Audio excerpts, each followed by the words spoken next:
வாழ்க்கை ரெண்டு விதமான போராட்டம். சிறுத்தைக்கு பசி, அதனால அதை அந்த காட்டுப்பன்றை பிடிக்கிறதுக்கு முயற்சி பண்ணது. அதுக்கு உயிர், பசியை விட உயிர் ரொம்ப முக்கியமானது. இந்த நேரத்தில் ஒரு சரியான ஒரு தோழமை கிடைச்சிச்சுன்னா எதை வேணா எதிர்க்க முடியுங்கிறதுக்கு இந்த வீடியோ உதாரணம். பாருங்க, அது காப்பாற்றுறதுக்கு முயற்சி பண்ணது அதனுடைய நண்பரோ உறவோ, அந்த உயிரை காப்பாற்றுறதுக்கு இன்னொரு உயிர், அதே இனத்தை சேர்ந்த இன்னொரு உயிர் சப்போர்ட் பண்ணுது. ஆனால் அந்த பகை பெருசாக இருக்கிறதுனால விட்டுட்டு ஓடுது.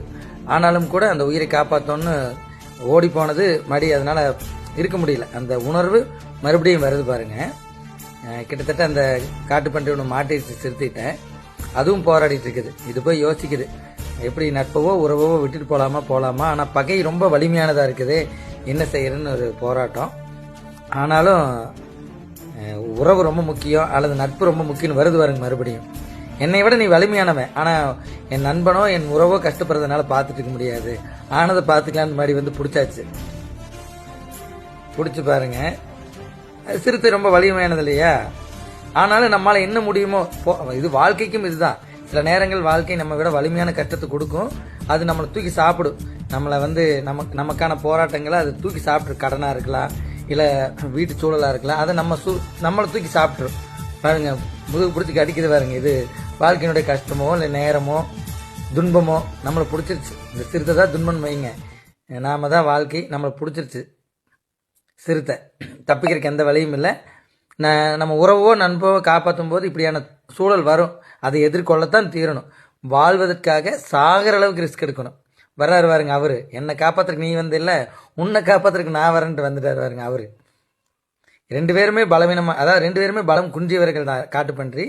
ஆனாலும் ரெண்டும் சேரும்போது பாருங்க, ரெண்டு பேத்துக்குள்ள பயம் இருக்குது. ஐயோ, நம்மளோட வலிமையானவனை நம்ம எதிர்க்கிறோங்கிற பயம் இருக்குது. அந்த பயத்தை தாண்டி வாழ்ந்தாகணும், உயிரோடு இருந்தாகணுங்கிறதுக்காக போராடுது பாருங்க. என்ன பண்ணுறதுன்னு தெரியல. எதிர்க்கணும், வேறு வழி இல்லை. ஆனால் எப்படி எதிர்க்கிறது? முன்னாடி போகணுமா பின்னாடி போகணுமா? ஏன்னா வலிமையானவன் முன்னாடி, நண்பனை காப்பாற்றியாச்சு, இப்போ ரெண்டு பேர் சேர்ந்துட்டோம். ஆனாலும் பயம், பக்கத்தில் ஓரக்கும் பயம், அதே சமயத்தில் தள்ளி போனால் நண்பனவோ உறவோ கொன்றுமே, அது பார்த்துடலான்ட்டு விட்டுட்டு ஓடிடுச்சுங்க. கண்டிப்பாக சிறுத்தை நம்மளால் எதிர்கொள்ள முடியாதுன்னு. ஆனாலும் ஓடி போய் பாருங்க, இதை பிடிச்சிச்சா நட்பு உறவு ஓடி வருது பாருங்க. இரண்டு பலவீனமானவர்கள் சேர்ந்தா கூட சரியான பகை எவ்வளவு பெருசாக இருந்தாலும் சரியான உறவோ நட்போ கூட இருந்ததுன்னா ஜெயிக்க முடியுங்கிறதுக்கு உதாரணம் இது பாருங்க. காட்டுப்பன்றி ரெண்டும் தப்பிக்கணும், நண்பனை காப்பாற்றணும் அல்லது உறவை காப்பாற்றணும், எப்படின்னு தெரியாது.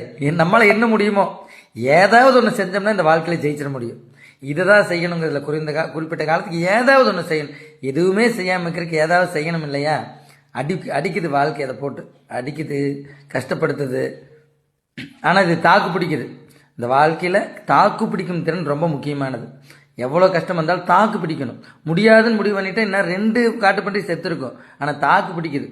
அது ஒன்றும் பெருசாக ஜெயிக்கலைங்க, சிறுத்தையை ஜெயிக்கலை, தாக்கு பிடிக்குது. ரெண்டு காட்டுப்பன்றி சேர்ந்து தாக்கு பிடிக்குது, அவ்வளோதான்.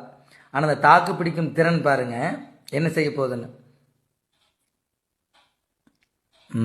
ஏதாவது ஒன்று பண்ணணும், என்ன பண்ணணும்னு எனக்கு தெரியல, ஆனால் ஏதாவது ஒன்று பண்ணணும் பாருங்க. இது கொஞ்ச நேரம் ரெஸ்ட் எடுத்துருச்சு. இந்த மாதிரி தான் உறவுகள் கூட இருக்கும்போது கஷ்டமான சூழலில் சப்போர்ட் பண்ணும்போது கண்டிப்பாக ஜெயிச்சிட முடியும். ரெண்டு பேரும் சேர்ந்துட்டாங்க பாருங்க. இப்போ ஓடுதோ தெறிக்க விடுறங்கிறது இதுதானுங்க.